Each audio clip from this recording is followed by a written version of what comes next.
BP जैनच्या बाबतीत 2-3 तक्रारी आल्या. मुळातच पहिलं जो मिसहॅप घडला ती पाईप तुटायचं काम त्यांनीच तो जो बंधारा त्यांनी जे का पाणी डायव्हर्ट केलं होतं तिथं काम करताना त्याच्यामुळं घडला. आता सुद्धा मला स्थानिक पदाधिकाऱ्यांनी सांगितलं की काम करताना नळ पाणी पुरवठा योजनेची केबल त्यांनी तोडलेली आहे त्यांच्या कामामुळे. तर मी आता प्रांत अधिकाऱ्यांना सूचना दिल्यात आणि मी जिल्हाधिकाऱ्यांच्याशी बोलतो लगेच. आपण महसूल प्रशासनाकडनं त्यांना ताबडतोब शोकॉज नोटीस देऊ आणि त्यांच्याकडनं नुकसान भरपाई वसूल करण्याची प्रक्रिया चालू करू.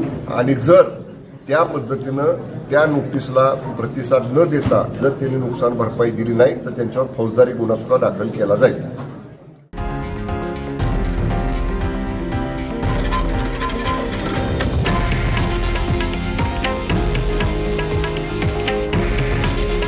हे आहे देशातील नंबर 1 न्यूज नेटवर्क आणि आपण पाहत आहात TV9 मराठी.